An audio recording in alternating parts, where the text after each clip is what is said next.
Here. Here. Spellman? Here. Gem? Here. Spellman? Here. Petrella? Here. Werbaugh? Here. Bessner? Here. Weber? Here. Thank you. We are all here. With that, I'm looking for a vote for the omnibus. Munson? Second. Moved by Jamie, second by Brian. Roll call, please. Werbaugh? Yes. Bessner? Yes. Weber? Yes. Munn? Yes. Spellman? Yes. Gem? Yes. Petrella? Yes. All right, thank you. That passes. Moving right along, we are going to jump right into item 5A, a presentation of Main Street and Kirk Road crossing improvements. Good evening. Good evening. I believe we have a graphic that we're going to have up on the screen. So on April 25th, IDOT opened up bids for their smart resurfacing of Route 64 from 13th Avenue to Couts Road in St. Charles. Back in the end of November, they reached out to me with their early plans, and I had an opportunity to review the plans and make some suggestions that were based on the feedback that we've received from our residents for things that impact our city specifically.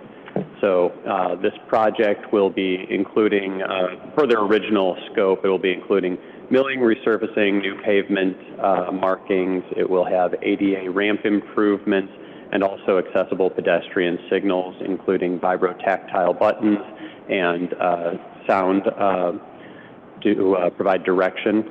But based on my conversations with IDOT, we were able to get all of the crosswalks in this area upgraded to high visibility crosswalks. We're able to relocate the ramp on the northwest corner of Dunham and Route 64 to be, the southbound ramp to be a little bit closer so that turning vehicles can see the pedestrians there better, which is a common complaint that I've received. And also at the intersection at Kirk and 64, we were able to get crosswalks added to all four legs of the intersection and a new ADA ramp added on the northeast corner where the Fox Haven Square development is going to be put in. So do we have the PDF, Jim?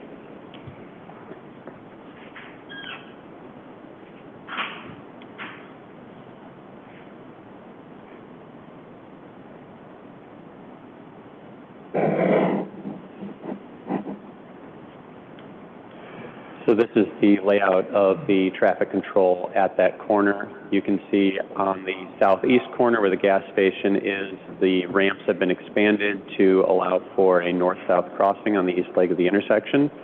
The slip lane on the southwest corner is being moved to the south a little bit so that they can enlarge that pedestrian refuge island enough to have the accessible pedestrian signals and a refuge there. And then the ramp being added to the northeast corner so that you have a east-west crossing at that location, providing access to all four corners of the intersection. And this was done, as I said, part of the state's contract, so this was their designers. This is being done as part of their program at their cost, so this was no cost to the city. The project has been bid and awarded to Plody Construction. I don't have a start date yet, but they are hoping to perform this work this year. Questions? I just want to make a comment that this is phenomenal. I couldn't be happier to hear all of the things that you just said, because these are so necessary for this section of town, but especially this intersection, because it's so desperately needed for safety purposes, and it's just been neglected by the state and the county for so long. It's really important. And I do have a question about the Dunham and 64 intersection. Yes. So that's where the Thorntons is. Is that right? Oh, is that in the south? Yes, we're working at the changes at the northwest corner. At the northwest corner. So that would be by the dealership. Northwest corner is the dealership. Oh, no, I'm sorry. No, that is by the Thorntons. Okay, so that would be if you're crossing. So and that's going to make so that it's not so much of an angle.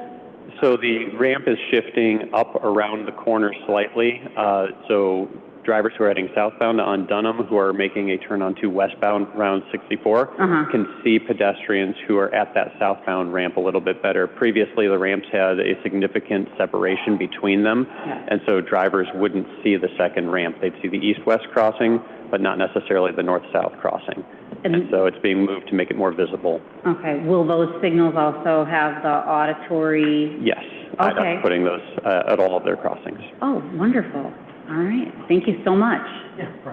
More of a comment. Chris, I brought this up probably less than a year ago when they were going to develop Foxhaven Square, and kudos to you for getting this done. I mean, outstanding. Really, I mean, because I understand that you really pushed to get this done with IDOT, so well done. Thank you very much. Thank you. So I know that the comments are we don't have a start date yet, but do you anticipate how long this might go? And like, I'm not gonna put you on the spot, but time frame of year, just thinking about, you know, kids being going back to school, August, September, and traffic, so just. I don't have any information at this time, unfortunately. It's based on when IDOT releases the contract and based on the contractor's work schedule. And so I reached out to Plody today, but have not heard back from them just to see if they have any sort of schedule. When I find out, I'll definitely let you know, but at this time, I don't know anything. Yeah, I mean, in line with that, so do they keep you informed, like, okay, we're getting ready to start, or is it just they show up and we're kind of at their beck and call when they're ready? They'll just show up, and so I happen to have contact at the contractor. They did our road program last year, and so I just reached out to the contractor directly to try and get some information. Yeah. It'd be helpful to let residents know that it's starting, if they let us know when it's starting. And if we get that information from IDOT, we can certainly do that. Yeah, if I could add to that, if it's possible to maybe try and stay on top of them, if we could add that to what we put on the city website as much as possible and make it clear to residents that we don't control it and we don't have all of the information, but here's a link to IDOT and here's what we do know, just because we will get a lot of complaints and concerns about that intersection being under construction a lot. So I think the more that we can provide to them, the better. Yeah, we'll see what sort of information we can that'd provide. be wonderful. But thank you again. We can't thank you enough for what you did to make this happen. It's fantastic. I'm happy it worked out. Thank you, Chris. Kind of beyond huge, so thank you for all your efforts. I just want to say I'm really, really happy to see this. A very good friend of mine, his daughter, like 2 years ago, got hit by a car crossing Kirk Road. She had to go through a lot of surgery and a lot of rehab, so I'm very happy to see that this is happening that way. No other kids can get hit by a car, so thank you very much. Someone's moved? Second. Information. Oh, we haven't break down. That's right. Yeah. All right. So moving on, item 5B, recommendation to approve a resolution authorizing a construction contract for crack filling. Crack filling is part of our pavement maintenance program. It involves sealing over the top of cracks in the road and the center line and the curb lines of the road. This prevents water from getting into the roadway base. Water weakens the base and causes premature aging and failure of the road. And so we do, every year, we do the center lines of the previous year's program. The following year, we'll do the curb lines. And we also do a selection of other surface streets throughout town that qualify, that won't be require an overly excessive amount of crack filling. So this year we received 2 bids from our standard bidders, Denler and SKC. SKC had better pricing, including just a very low price on the crack fill material. So I'm recommending we award the project to them, but also increase the original quantity by 10,000 pounds.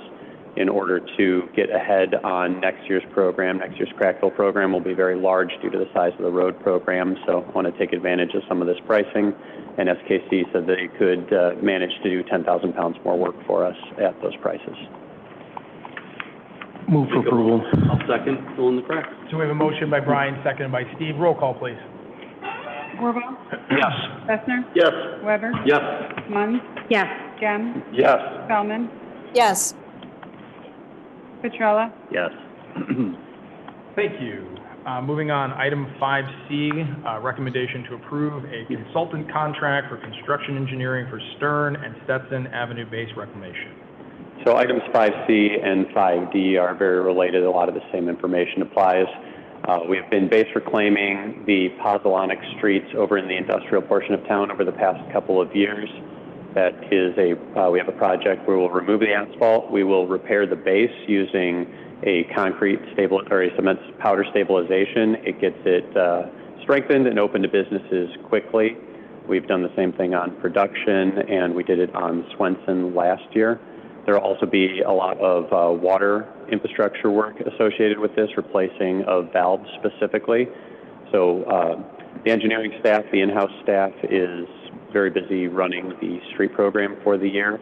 So we need outside help to run this project. I'm recommending HR Green. We put out a request for proposals. They're one of 2 people who responded, and they are the most qualified consultant. They did the Swenson-based reclamation project for us and also the production-based reclamation project, so they're very familiar with the work and the needs of our businesses and our community. So I recommend them to be the construction consultant on this project. Questions, comments? Moved by Munn? Weber will second. So we have a motion by Jamie, seconded by Steve. Roll call, please. Wirball, Yes.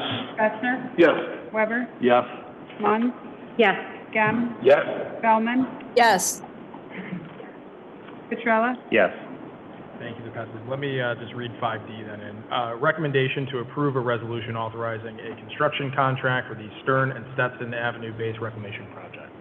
So same project I just described. This is the construction contract. We only had 1 bidder for this project, Geneva Construction. Geneva Construction has done multiple base reclamation projects for us throughout town, including last year's Swenson project. The prices that they bid are comparable to what we see on our other roadway programs, and they would not know that they were the only bidder, so we know that they were bidding to win this job and give us a competitive price. And so based on previous experience with them and competitive pricing, I recommend that we go with our only bidder, Geneva Construction. Move for approval? Second. So we have a motion by Brian, seconded by Ed. Roll call, please. Wirball, Yes. Fessner, Yes. Weber, Yes. Munn, Yes. Gem, Yes. Feldman, yes, Petrella, Yes. Thank you, that passes. Moving on, 5E, recommendation to approve a resolution to authorize issuing purchase orders to BHMG Engineers for engineering services. Good evening. Good evening, Council. Just to provide a little history, in March of this year, Council approved the MSA, the Master Service Agreement, with BHMG Engineers for professional services. Today we're seeking Council's approval for this fiscal year's expenditure in the amount of $450,000. So staff is seeking Council's approval for the budget allocated funds to create purchase orders for this fiscal year.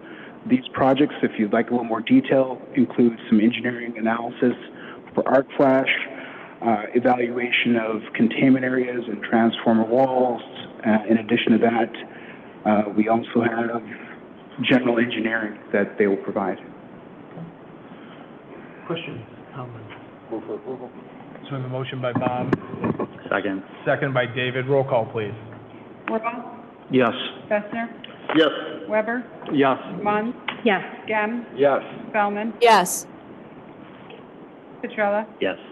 Thank you, that passes. Moving on to item 5F, looking for a recommendation to approve a resolution to authorize issuing purchase orders to Quad Plus for substation maintenance services. Similar to the previous MSA in March of this year, we got Council's approval for that Master Service Agreement for substation maintenance. This year we have a budgeted amount of $145,000, and staff is seeking Council's approval to proceed with creating purchase orders for substation maintenance activities, routine inspection, breaker maintenance, transformer testing. Move for approval. Second. So motion by David, second by Ed. Roll call, please. Wirball, Yes. Fessner, Yes. Weber, Yes. Munn, Yes. Gem, Yes.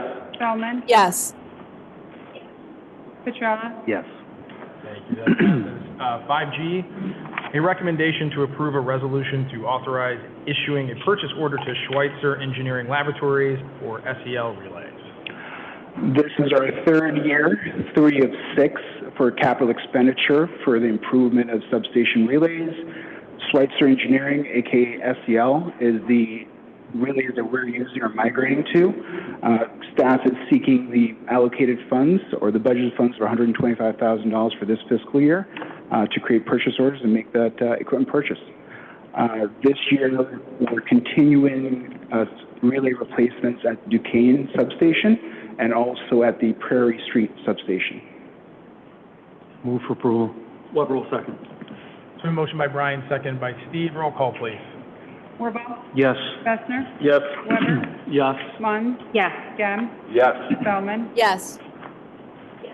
Petrella. Yes. Thank you, that passes. 5H, recommendation to approve a resolution, thank you, a resolution rejecting bids for the Eastern Trunk Main Phase 2B.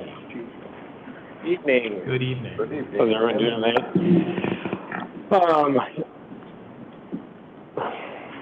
We provided a location of trunk main in your packet and the service area. Recently, some of the questions come up. What is a trunk main? A sanitary sewer trunk main. So if you don't mind, I'm going to just take a second here just to explain what a trunk main is, so everyone kind of comprehends how big this is.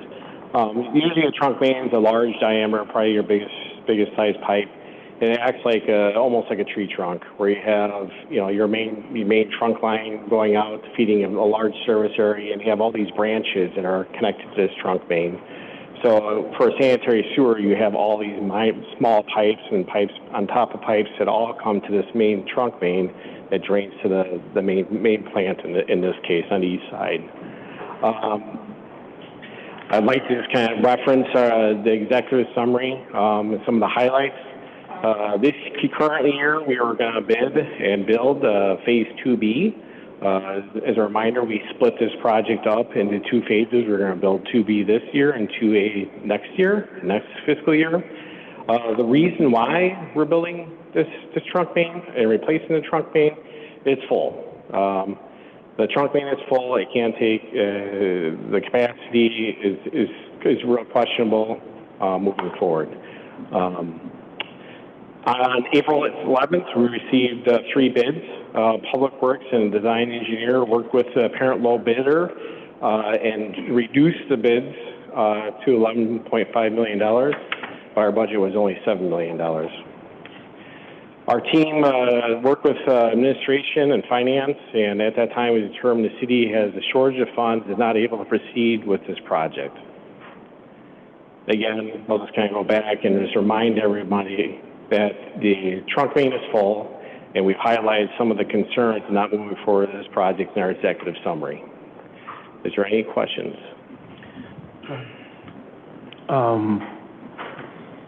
Why did we budget $7 million? Why are we off so much? I understand it's not exact. That's a great question. So this is unlike any other sanitary project. So we rely on our design engineers to come up with engineering estimates. They look and compare to other projects.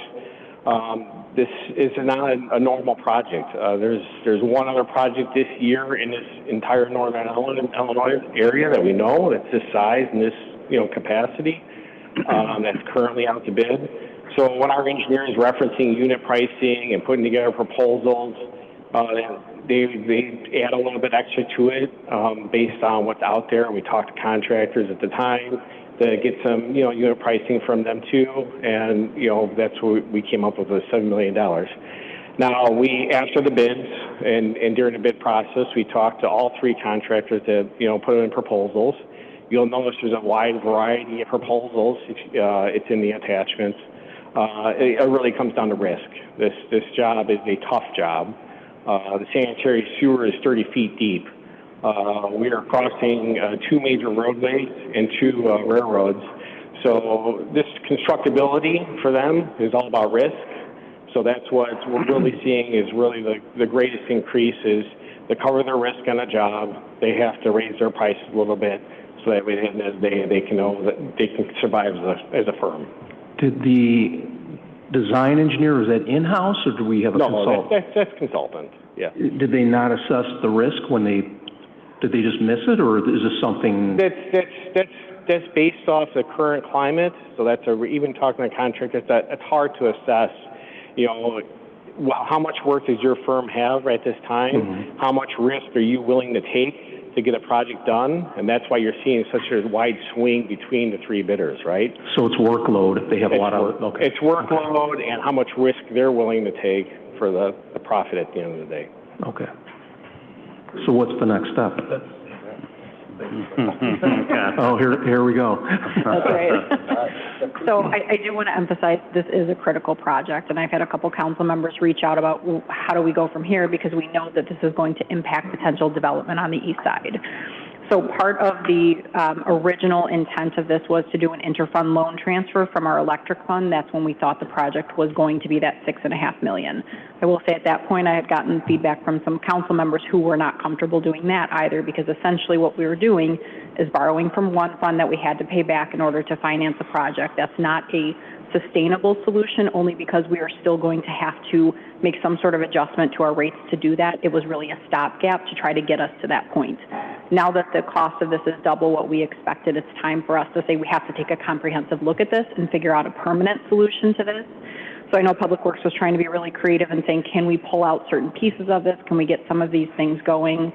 But after Pete, Bill, and I talked about it comprehensively, we figured the best recommendation was that we need to finish our rate study. This needs to be incorporated into that, and that will allow us one solution to be able to take on this project all at once. It will be a slight delay in getting to this point.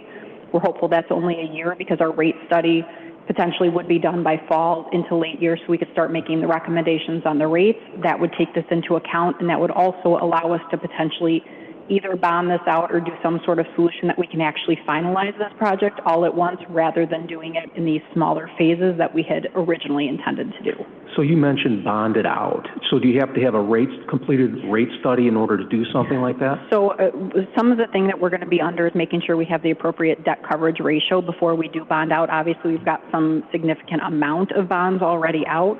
So in order to make sure that we have the appropriate revenue stream to support those debt service payments, we would need to have that rate study in place. So the idea is to come to council with one package to say, here's our rate study, let's approve the rate increases based on the projects, including these that need to be done.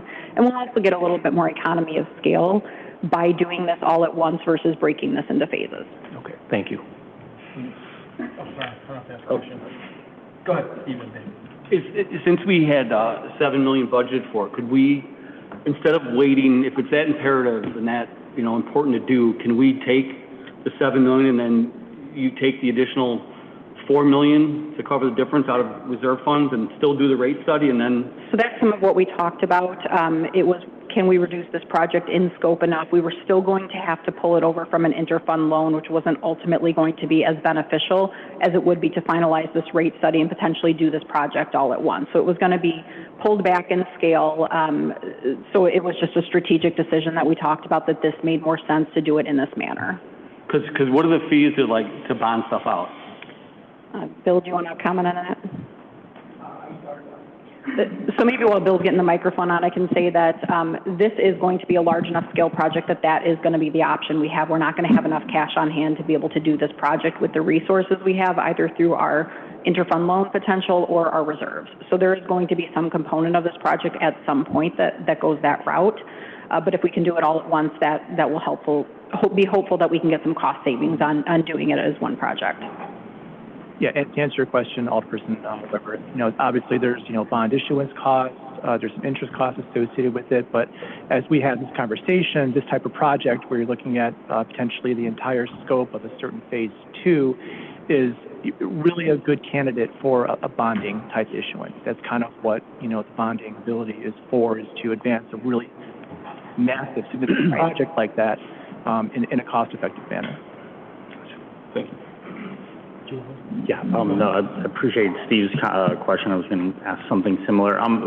So I understand this serves residential, and mostly is the majority of the load, if you will, coming from the industrial areas, correct? Do you want to answer where it's coming from currently? The mix. That's big. The reason I ask, obviously developments on the east side, this probably will not plug the hole, but we talked about been any discussion about maybe increasing impact fees or anything for any sort of developments that come or creating an SSA or something like that? I think there are always some options. I think the difficulty with this one is it really impacts so many different areas and its potential backup into so many different areas if this isn't expanded. And how I understand it is it's sort of it could trigger it by a small residential development if a big commercial development over here goes, or it could be little piecemeal things that happen over time. So it's really trying to get it to a point where it doesn't affect the existing connections as well as allow for additional capacity for new businesses. Yeah. So help me understand, when we were building the budget and we set it at 7 million, and I understand, going out requesting proposals. When we were building the budget, why didn't we prepare for how critical this project would be, and understanding that, hey, 7 million, it could be closer to 7.5, 8 million, even higher. So I know the 11.4, thank you, 4 is scary compared to the 7, but if you had originally budgeted, 9, 9.5, and it came in higher, the logical thing, like, well, this is a high-risk project. Why didn't we seem to factor in, given the complexity and the importance of this project, why didn't we budget more for it and be prepared when the construction firm would come in and say, well, look where this project's at, it's going to cost us more? Why do we seem like we're so, on our heels now, we're scrambling to find the money to do this? Sure, I think the original estimate was 6.5, wasn't it? 6.5? 7. We were prepared to go up to 8.5 with our interfund loan, so there was some wiggle room there, and it was a significant amount. So we were prepared to go an additional $1.5 million. The budget actually came in over 13. Public Works worked to reduce it in scope to that 11.5 that we're talking, so the actual estimate, the actual bid was higher than that. So essentially, we're just at double. I mean, that's a pretty big swing for us to be prepared to cover, especially when we were doing it as an interfund loan. It wasn't any, a bond proceed or a revenue source that we already had existing in there that we had flexibility for. Well, that makes sense. It's just, we have to do this. You have to replace your sub pump. It's not, can you get another summer through this? It could be 500, it could be 2,000. Well, if I'm building my budget, I'm going to build it closer to that 2,000 because we can't live without this. So setting it at 6 or 7, knowing like we have no choice. It seems like going back to our budgeting process of, when we're prioritizing, they're not easy choices, and, they've obviously came in higher than what we forecasted, but I'm wondering how we landed at that number and how moving forward we make sure that we're, Yeah, and I think Tim is going to talk about this a little bit, but it's really based on engineer's estimate. They have the qualifications and the skill set to be able to assess the cost, the market prices, the scope of the project in order to be able to look at other similar projects to assess that.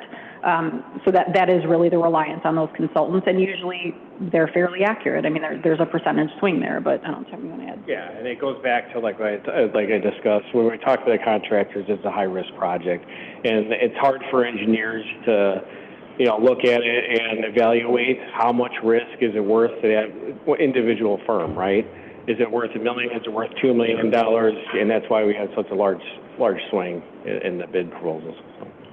And I think generally speaking, there's an accuracy with our engineers' estimates that they're plus or minus a certain percentage. This is an anomaly, which is why we're recommending we reevaluate how we approach this. Yeah, I mean, all that makes total sense. Given the complexity and the sense of urgency with this, what this project means, it's like, hey, we're gonna draw a really big box around, it could be 5, it could be 12. And how we build, how you prioritize what projects you're going to have moving forward, because it has to get done. And I understand that. I just think realistically for us to build in a 50% or really 200% cushion to an engineer's estimate is unrealistic for us to be able to accomplish projects. Sure. Thank you. I want to make sure I fully understand what this means for development on the east side, and especially because we have, Fox Haven Square going in. We're hopeful that we will have some proposals for development at Charlestown Mall, and I want to understand,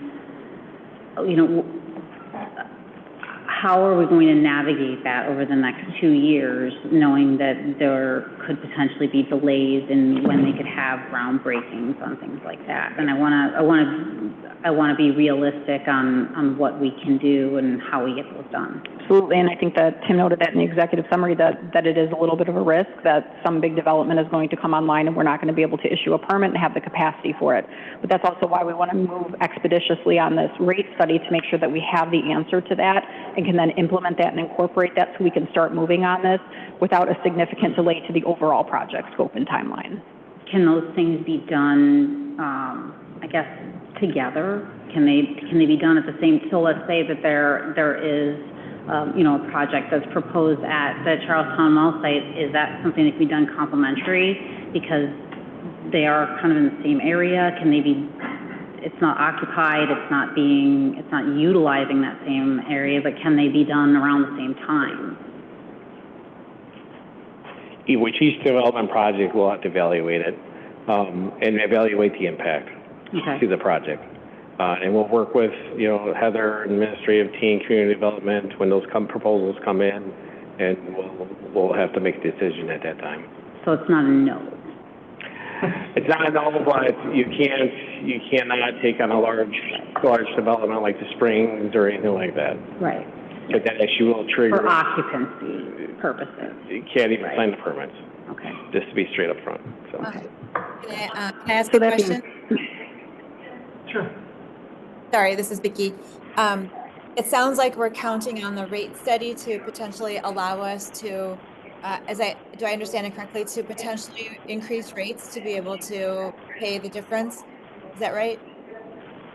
It would essentially be go down a route that we could bond out for that, but we will need that rate structure in place to do that. So that being said, that actually was the point that I was going to make, is Bill and I have talked about working that process simultaneously with everything else that's going on. So we are basically ready to move as soon as that rate study is finalized and make those recommendations to council. Thank you, Heather. And is there a contingency plan if that rate study does not provide the direction that we wanted to, or are we not worried about that? No, I mean, it's really we are going to give them the projects that need to be incorporated, and they are going to use that to determine what our rate structure needs to be. So that should be essentially what it's covering. Okay. Thank you.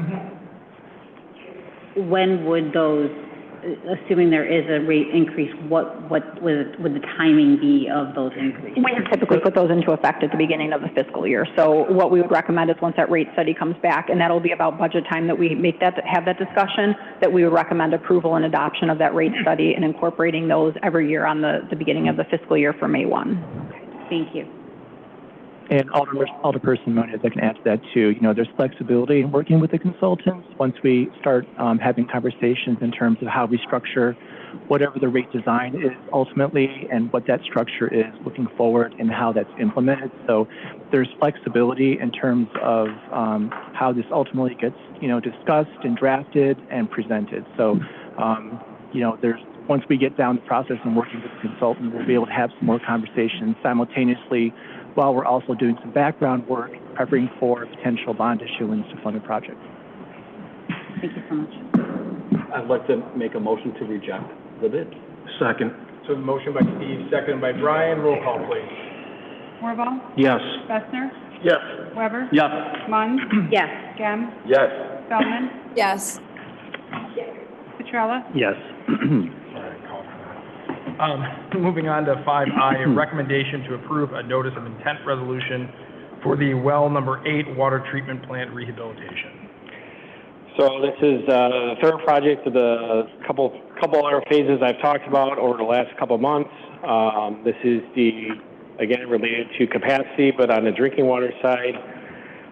We went out to bid for the rehab of the well 8 facility. As a reminder, we already approved well drilling a project and a raw water main from the new well to this existing well 8 site. The intent is to treat that new water at the well 8 site and do additional rehab at the well 8, which includes a new pump there and some building modifications, some electrical modifications. We received 2 bids. As a reminder, this is an EPA loan, and all 3 are tied to that single loan. The low bidder was Joseph Henderson and Sons. City of St. Charles hasn't personally worked with them, but they have worked with several other communities in the area doing similar work. Our recommendations to award the bid to Joseph Henderson and Son. This is a notice of intent. Again, this bid has to go down to EPA for review with the rest of the projects. Once they issue the loan and approval of the bid, then we can come back for final approvals. Move for approval. Second. So moved by Brian, seconded by Bob. Roll call, please. Wirball, Yes. Gessner, Yes. Weber, Yes. Munn, Yes. Gem, Yes. Feldman, Yes. Petrella, Yes. Thank you. That passes 5J, a recommendation to approve a resolution authorizing the award for electric, water, and sewer rate study to Baker Tilly Advisory Group Parent LP. Thank you, Chair Bongard.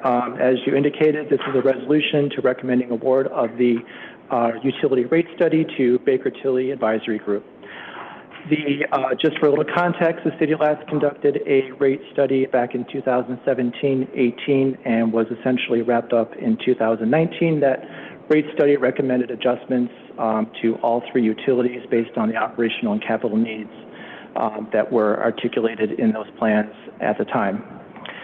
Over the last couple of years, as we've discussed in a couple different formats, the city has seen an increase in operating costs associated with all three utilities, as well as an increase in the cost of providing and implementing critical capital projects for, just for example, capacity, conveyance, distribution, treatment, and other areas. A lot of those projects were articulated many years ago, and some are more recent due to federal, state mandates or to accommodate future growth in the city. Sorry, I think I need cheaters. I can't read with anymore.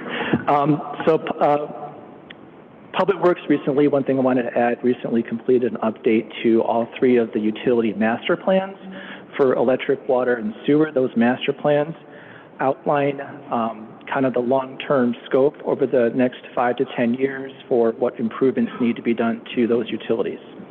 Those documents, as I understand, will be discussed over the coming months, but that was a really critical piece to get done ahead of this process of initiating the rate study, and so the timing of these things align really, really well right now. So the RFP was developed and issued. There were 5 responses. Of those 5, there was a team of people in finance and public works that evaluated the RFP, sat through interviews, checked references, and follow-ups with additional questions. Everyone felt very comfortable recommending Baker Tilly for this process. They were $92,000 versus a budget of $150,000 to do this study. They provided a pretty, I think I messed up the screen here. Sorry about that. Okay, thanks.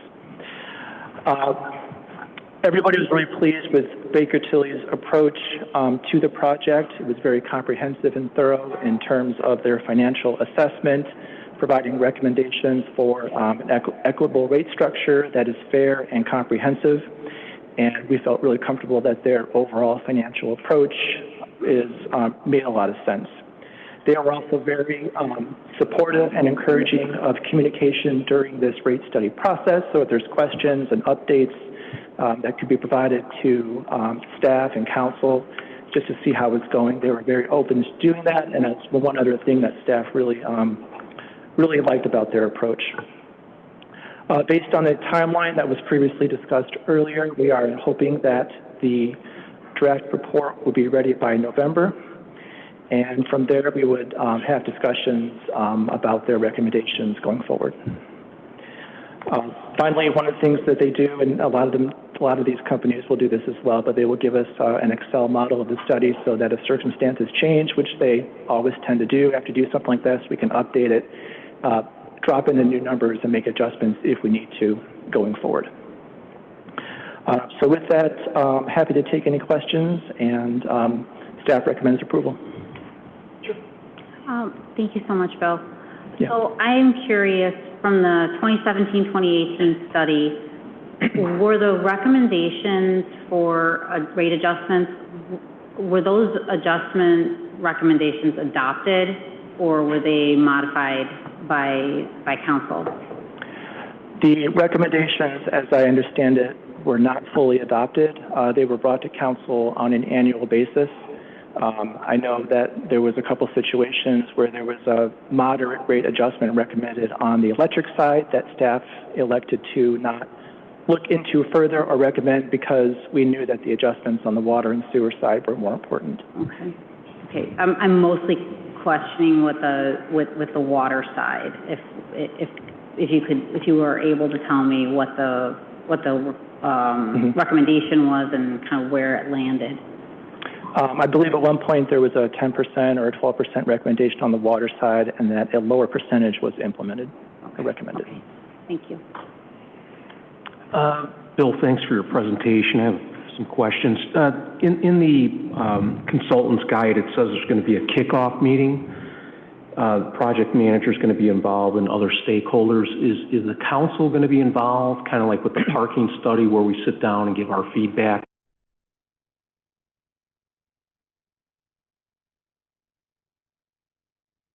What the proper lines of communication are to take suggestions or questions that council members have, and the project team could maybe take those to the consultant to discuss those, whether they be recommendations or ideas or whatever that might be. So I think they were very supportive and encouraging of having some, kind of ongoing dialogue, and we were too. And then the other thing is, I know we have, I think, 7 different rates for electric, right? Commercial, industrial, that sounds about right. Somewhere around there. Yeah. So when they go through this study, I read that they may look at different options on how to structure the rates, design the rates. Yes. And they were considering something, maybe even just senior citizens, right? Rates for senior citizens, or do we have one rate or multiple rates? Mm-hmm. Are they going to come back with options? Say, here's your existing 7 rates, here's an option, here's another option? Yeah, so it all starts with their cost of providing services analysis, and then making sure that, there's no disparity or inequity in terms of who's, the cost of providing services being, borne by the appropriate ratepayers. Having said that, they are absolutely open to suggestions, if they're feasible, in terms of looking at modifying what the base rates are, what the variable rates are, and different things in terms of high volume usage rates and other things like that. Yeah, I guess that's where I'm going with this, is I look at residential is like 12 cents a kilowatt. Mm-hmm. I look at commercial, they're 6 cents or 7 cents. I know their monthly service rate is much, much higher than a residential. So I'm just looking, is there a way to just look at a little bit more balance, equity with those rates? Just an option to look at when they come back. Yeah, and a lot of the initial work is going to be them getting information and data from us in terms of, the different customer classes, what revenue is generated from those classes, what costs are incurred by each utility in providing those different types of tiers of service. So there'll be some initial kind of, grunt work going on in the background, but then absolutely they are open to, coming up with a rate structure that they said in their proposal that's both, equitable, fair, and everyone can agree that makes sense. And then the IMEA, what role does that play with their study, since we're kind of navigating our way through that? I think going forward, they're going to have to just make some assumptions, and if those assumptions wind up changing, that's something we would have to take a look at, down the road. Okay. I do want to say that this rate study will likely be for a 5-year, and our contract with IME goes beyond that, so we're not quite concerned with that point yet. And then I was looking, one more question, I'm done, is the water supply. I read in there that they would look at Lake Michigan water, Fox, the river water, like Elgin. Is that something they're going to look at and propose to us? Because looking at the well for... I think, I might be wrong, that might be something that was referenced, that was a master plan reference, not something they were... So they're not going to look into that? Not unless they're given direction to, I think, yeah. Okay, all right, thank you. Mr. Weber. Bill, real quick, assuming that they do get it to you by November of 2025, you have enough time to work everything into the budget and stuff like that? Yeah, that should work pretty well. And like I said before, we have flexibility to determine how this ultimately plays out so that it's, reasonable and measured, and it doesn't have to be on a specific set date. So. Well, I'm just basing it off of, you know, But yes. we have overflowing trunk main, so I just wanted to That make is sure that is okay. the intent. And then, so as I mentioned earlier, we would conduct our financial planning processes while this process is going on to be ready to have those conversations and actually go through a bond issuance process. Thank you. So what's the benefit of, why can't we do a study looking at this internally and then saying, hey, here's what we want to recommend, but we're going to go out and double check? Why do we automatically run, you know, to a third party to say, you know, because A, we have a lot of the data, B, we can go and get what the rates are in, you know, Kissimmee, Florida, and then compare that against the projects that we have. It seems like a simple math problem of, well, here's what I would recommend. Why go to, I mean, Baker Tilly seems fine, but why are we going to Baker Tilly to basically say, you know, can you do this for us and then give us the recommendation? Why isn't it the other way around? Yeah, you know, there's elements of this that, you know, you could put into a model, but then, you know, we're drawing on their expertise, having done this, you know, nationwide for many different utilities, and being able to come up with that cost of service analysis that really helps you take a look at what your customer classes are. So you're not just, you know, doing simple math, you're actually trying to come up with a, you know, a fair and equitable rate structure as part of the process. So I think really drawing on their experience and their expertise is, you know, one of the benefits in getting their outside perspective on how to go about this. Can't you just compare if I take 5 municipalities and say, here's how they charge seniors, here's how they charge industrial, here's how they charge X? It's all within a range of, you know, 7%, you know, and here's comparable 30,000, 40,000 communities. I guess we go to these studies a lot, right? And it feels like we put a lot of our trust and our faith in, you know, X group's going to tell us. But, I mean, between the 30 of us sitting in this room, you know, you're going to get an idea of most of the rates are between 5 and 6% for X. And, you know, we've got how many hundreds of thousands of dollars tied into, or millions tied into projects that we need to do. So I guess, again, I'm not trying to take anything away from Baker Tilly, but, you know, I guess what is the ultimate benefit? Because a lot of stuff feels like we can go and, you know, Brian's pretty smart at calculating. But, you know, like, and there's some of these that are, you know, IT, you know, we don't have the up-to-date certifications. It's changing too quickly. But for some of these, like when you're studying rates, you know, a lot of that is public information. You can see what the study is. You know what our funding gaps are. You know, couldn't we turn this around to say, you know, finance is going to recommend your water fund be at X? And I think when you have an inflection point like we do right now with the master plans being updated and just all the significant changes that have undergone in the last 5 years, this is a really important time to bring in that consultant. There are some communities that would do a process like this every year or every other year. I think that can be a little excessive. I think once you have the model in place, you can tweak it and adjust certain things based on changing circumstances. That's certainly something I can do or my staff can do. So that's a fair question. Sorry, one more question, Chairman Bond. Are we taking into consideration the estimated $85 million for the lead line replacement? Does that get looped into this at all? That will be part of the discussion as well, yes. Okay. With that, I'll make a motion to approve. Second. Moved by Steve, seconded by Brian. Roll call, please. Wirball? Yes. Fessner? Yes. Weber? Yes. Munn? Yes. Gem? Yes. Spellman? Yes. Petrella? Yes. Thank you. That passes, which brings us to, thank you, Bill. That brings us to item 6, public comment. Good evening. Just your name. Oh, just my name? Just your name. My name is Sam Parker. Thank you, Sam. I think most of you know me. I just wanted to say thanks again for getting the Main Street and crosswalk situation resolved. And I'm so pleased to hear that a lot of the other issues that I've been experiencing along Main Street sound like they're going to get resolved at the same time. God, I learned so much coming here every time.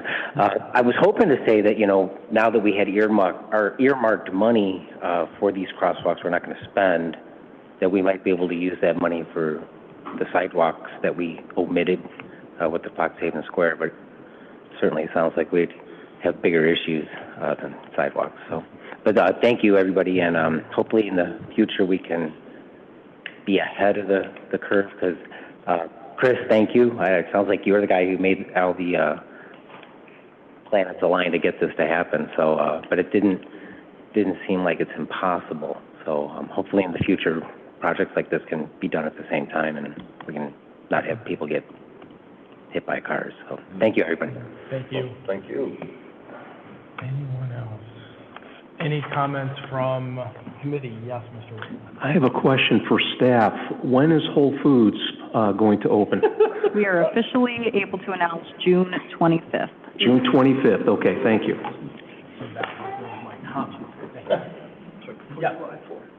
Thank you. I have a comment, actually for Director Stewart. I'm not sure if anyone else on council saw this article, but I know that it's a pertinent, newsworthy article that some of our residents probably also read, regarding, and it's related to IMEA. It was about power prices going up around the state. And I'm hoping that, and I sent this to Director Stewart right before the meeting, so he's a little bit prepared, but I'm not totally putting him on the spot. I wanted to know if you could speak just a little bit about some of the content of that article, and I think some of my questions really are, it talks in there about the fact that for non-IMEA users, and it does specifically call out IMEA in there, that rates are expected to increase exponentially this year, that there are concerns about grid reserves running out in the downstate area around 2034, that there are potential brownouts, that there are concerns for places regarding supplies of electricity, especially when they have planned increases in EV, electric vehicle usage, and data centers, and just sort of how that would relate to the things that we're looking at as far as our IMEA contract and the potential, I guess, competitors that we would be looking at for that. So. Yeah, well, first of all, thank you for bringing this article to attention and for giving me today to look into it. So the unfortunate part about that is I had some time to put some things together, so you have to listen to me a little bit. But hopefully I can answer some of those questions and put some things into context. But the article that you're talking about, and I can send this out to everybody tomorrow if you haven't seen it, it was released last Thursday. It was titled Summer Electric Price Spike Fuels Policy Tensions in Springfield. It was by Andrew Adams of Capital News in Illinois. And we certainly took a look at that. Our IMEA folks sent me that on Thursday. I read it on Friday. And your staff and also the representatives from IMEA think that just about everything in that article is accurate. We don't often get that. A lot of times we'll have some counter statements to articles that are put out there, but we really felt like this one was really pretty accurate. There was one exception to that. They made a simple mistake by reporting that IMEA was a private entity, and as you know, we're not a private entity, we are a public entity. But we're hoping that was just a typo or a mistake. So maybe before commenting on the article, I'd like to remind you of a discussion that we had actually a year ago. I looked at my notes, and it was last May 2024. When we talked about other options compared to IMEA. And in the article, there's a lot of mention about ComEd customers. And so I just wanted to remind you what that means. If you recall from our discussion that ComEd, the company, ComEd, is what we call a wires-only company.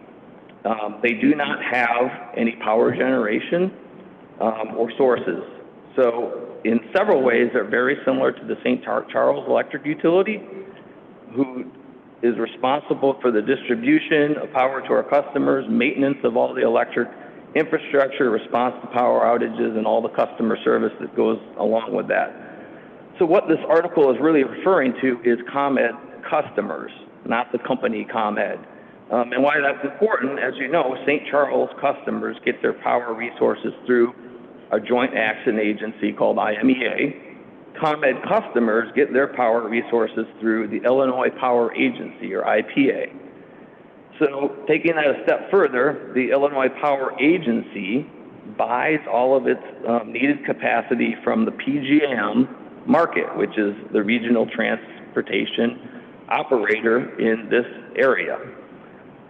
So, in other words, ComEd customers get all of their electric capacity resources from the open market through the PJM auctions.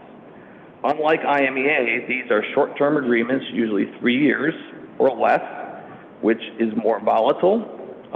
And in contrast, IMEA's resources are long-term agreements, 5 to 10 years and even 20 years, which is more stable.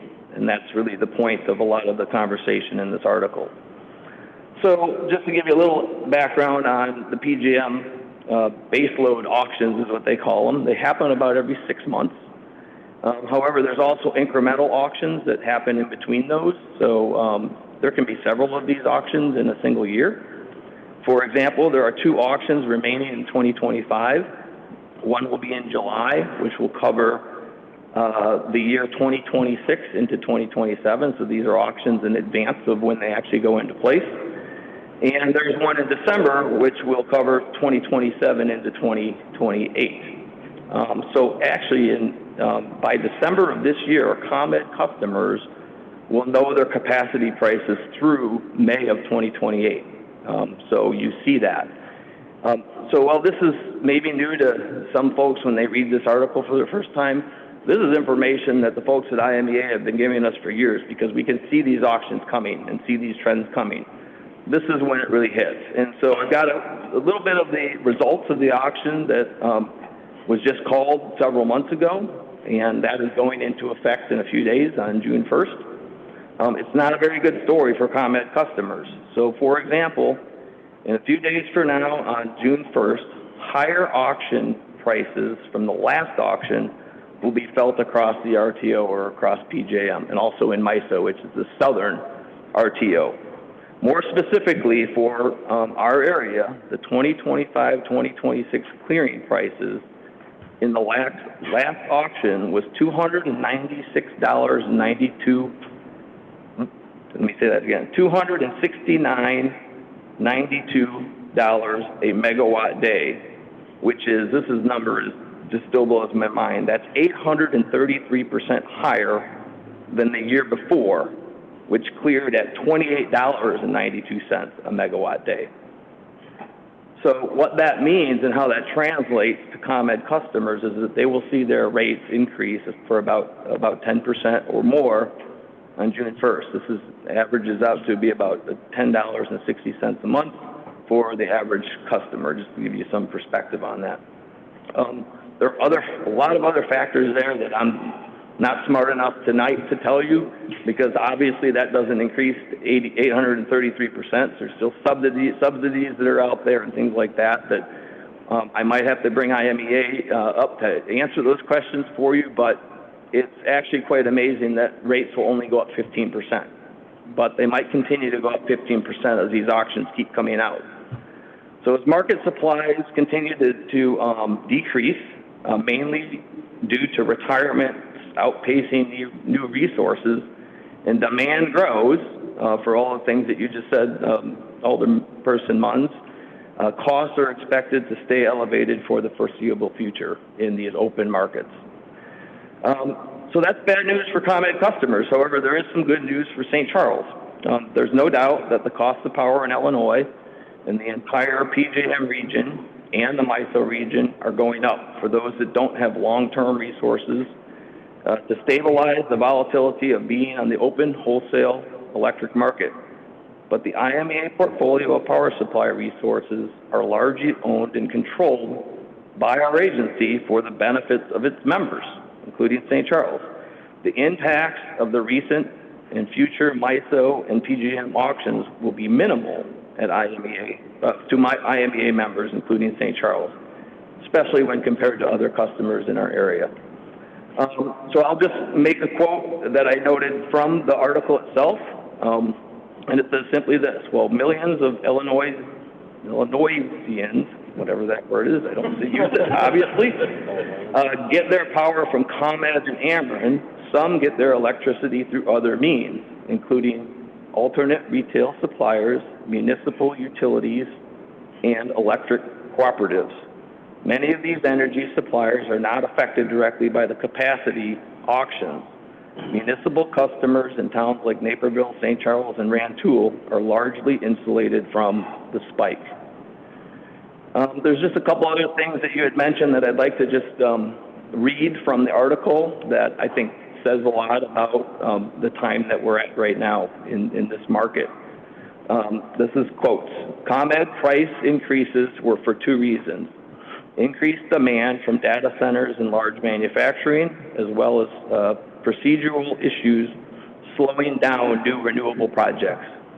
IMEA and staff agree with that statement. I think that there's more things that are happening in the market than just those two reasons, but increasing demand from data centers is certainly one, and the renewable projects just are not keeping pace with what they were supposed to do even 5 years ago, and we're seeing that. Another quote that was in the article, that demand, according to NERC's December report, is coming at the same time supply is going down, so increasing pressure on the grid. Around the country, fossil fuel plants are closing as states move to limit their greenhouse gas emissions. While Illinois exports energy overall, plant closures elsewhere in the country can affect the price of energy, raising prices for, that word again, Illinoisians. Grid operator nationwide, meanwhile, face year-long red tape-induced backlogs on new renewables, and we're seeing that happen because we purchase renewables as well, and we're seeing that. And one last quote, and then I can certainly answer any questions you have, but more on the national level. Republicans in the U.S. House of Representatives on Thursday morning, this was last Thursday, passed a bill containing many domestic policy priorities of President Donald Trump that many fear could upend state energy policy. The bill contains provisions rolling back several clean energy tax incentives. Several key solar companies' stock prices fell sharply Thursday morning in response, including NextEra Energy, First Solar, and Enphase Energy, among others. So with that, I'd be glad to answer any questions. And I'll send you the article so you can read it in full. I'll just say thank you for that. It's good information to know because of the fact that we are going to be having to make a decision, obviously, with IMEA and seeing that it's minimal and what we need to also do with our water and our rate studies. Does that give us, I guess this will be a question, does that give us the ability to look at rates and, layer them, so to say, across the three rates that we have? Meaning, if I'd hate to see us having to have a rate increase on electricity because we can't get any power or because it's from the auction and all that, versus also having to understand where we're going to have to go with our water situation. So I guess what I'm saying is I'm kind of confident with our provider now with guaranteed power supply and rates. Can I ask you? So you always do. He and I had a really, really good conversation last week, just kind of off the cuff, catching up, talking about this topic of IMEA. And one of the things that I walked away from was, so if everybody's pulling their energy from this bathtub, right? And even if you're a community that, makes the commitment to being 100% green, it's great. The reality is you don't know where those electrons are coming, where they were generated from, right? You could be, I believe it's Ottawa, 100% renewable. Oswego. Oswego, thank you, sorry. So if that, just using that thought, as kind of the baseline, when, I mean, as a state, as a region, as a nation, would you, what would be the tipping point where, you're not going to have all of these, as this article outlined, it's going to be very difficult to just make the switch and go completely offline because you don't have the resources to be able to do that. But, how far away are we from, if you've got 60% from renewables, 40 from this, how are we still years, decades away from that even being the case where if you've got a community flipping on the lights, but given where we are, the reality is that you're still going to be kind of in the current mix that you are right now, unless something changes dramatically, because I think that's one of the topics when we're talking to residents and businesses around, like, obviously having the reliability, wanting to be green, but you still really don't know when you flip on your lights kind of where that energy is coming from. But at what point will it start to tip and be more, renewable green based, and how far away? Yeah, good questions, and I bet you could pick 12 articles that are regional-based or even national-based and get different answers and different opinions about the future and when that actually happens.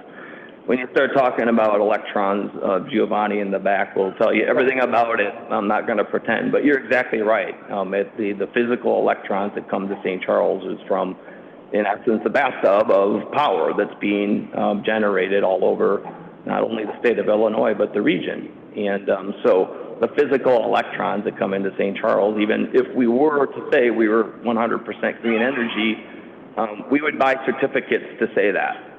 In essence, that's how the city of Illinois could do that unless they had their own resources within their footprint of the city of St. Charles, which would be really tough to do. You're right. You can't physically get those renewable electrons to flow into St. Charles unless you have them here. Now, the tipping point in regards to when this is all going to happen, and the article does start to go into what they call brownouts and blackouts and things like that. What IMEA cannot protect us against is that. I mean, at the end of the day, it's the bathtub anyway. So if we're having a struggle with brownouts and blackouts in this area in St. Charles, IMEA can't come to the rescue. They don't have a direct line that goes from IMEA to St. Charles so that St. Charles lights are on and our next door neighbors are dark. It won't happen that way. We will also be in brownout and blackout situations if this trend continues to happen. That's going to be monitored very heavily on the state level, the regional level, the federal level, so that that doesn't happen. But that's where the trend is going. But what I can say is that St. Charles, if we stick with IMEA, if we have those brownouts and blackouts, we won't be paying those crazy rates that you're seeing in the open market right now to keep our lights on. Does that answer your question? I mean, yeah, that's all. And I know this is obviously a much longer conversation we're all having, but. With everything you just mentioned, is there any discussion in Springfield with CEJA with all of the changes that you just mentioned? Do you hear anything from our representatives, state representatives? Yeah, we're at the table, and they are considering a bill right now that is some would argue that it's in reflection of CEJA, and it's a change or modification to CEJA. Others would suggest that it's a bill that is a separate add-on bill or just the next version of it, but that's being discussed in Springfield right now and may be passed. You know, they tend to pass these things at midnight on an odd Tuesday, and that might happen with us. But our IMEA representatives are at that table. Do you have any information you can share with us on that? There is actually some in the article that I'll send tomorrow, but sure, I can try to dig up some things that we know about where that legislation stands. It changes really quickly, like daily sometimes and overnight sometimes. Right now, the way the legislation looks like, it's going to be minimally impacting IMEA, which is a good thing. Okay, all right, thank you.